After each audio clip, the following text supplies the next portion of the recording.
கிறிஸ்துவுக்குள் மிகவும் பிரியமானவர்களே, உங்கள் அனைவருக்கும் இறைமந்தன் இயேசு கிறிஸ்துவின் நாமத்தினாலே அன்பின் ஸ்தோத்திரங்களும் வாழ்த்துகளும் தெரிவித்துக் கொள்கிறேன். இந்த மகிழ்ச்சியான கால வேளையில உங்களுக்காக ஆண்டவர் கொடுத்துள்ள வார்த்தை கொலோசியர் 3வது அதிகாரம் 15வது வசனம், தேவ சமாதானம் உங்கள் இருதயங்களை ஆளக்கடவுது. அல்லேலூயா. இந்த கால வேளையில இப்படியாய் உங்களை ஆண்டவர் ஆசீர்வதிக்கிறார்.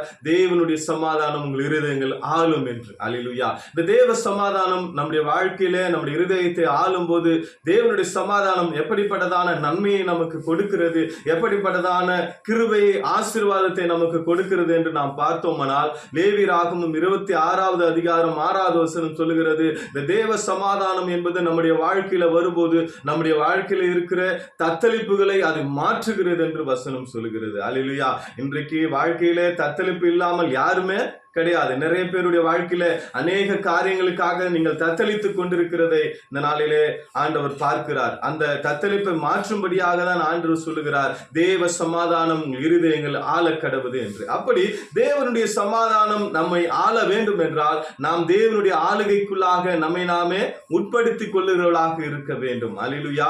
தேவனுடைய ஆளுகைக்குள்ளாக நாம் போகிற போதுதான் தேவனுடைய சமாதானம் நம்மை ஆளுகை செய்யும். தேவனுடைய சமாதானம் நம்மை ஆளுகை செய்யும் போது தான் நம்முடைய வாழ்க்கையில் இருக்கிற தத்தளிப்புகள் எல்லாம் மாறி நாம் சமாதானத்தோடு இருப்போம் என்று நாம் இந்த நாளில ஆண்டவர் உங்களுக்காக இந்த வார்த்தைகளை கொடுக்கிறார். வசனம் சொல்லுகிறது, நீதிமொழிகள் 3வது அதிகாரம் 1-2 வசனங்களை நாம் பார்க்கும்போது, என் மகனே என் போதகத்தை மறவாதே, உன் இருதயம் என் கட்டளையிலே காக்க கடவுது, அவைகள் உனக்கு நீடித்த நாட்களையும் தீர்க்க ஆயுசையும் சமாதானத்தையும் பெருக பண்ணும். அப்போ தேவனுடைய கட்டளையை நாம் கை கொண்டு நடக்கும் போது, தேவனுடைய ஆளுகைக்குள்ளாக நாம் போகும்போது தேவனுடைய சமாதானம் நம்மை ஆளுகை செய்கிறதாக இருக்கிறது. எனவே இந்த தேவனுடைய கட்டளையில நாம் கை கொண்டும் போது, அதை மறவாமல் இருக்கும்போது தேவ சமாதானம் நம்மை ஆளுகை செய்கிறதாக இருக்கிறது. எனவே இந்த காலை வேளையில ஆண்டவர் சொல்லுகிறார், தேவனுடைய சமாதானம் உங்களை இருதயங்கள் ஆளும் என்று இந்த நாளிலே ஆண்டவர் வாக்குத்தத்தம் பண்ணியிருக்கிறார். இந்த தேவ சமாதானம் என்ன செய்கிறது என்று நாம் பார்த்தோமானால்,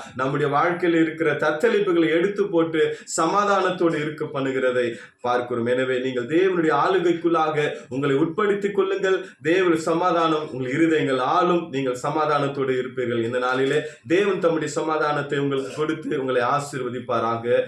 God bless you.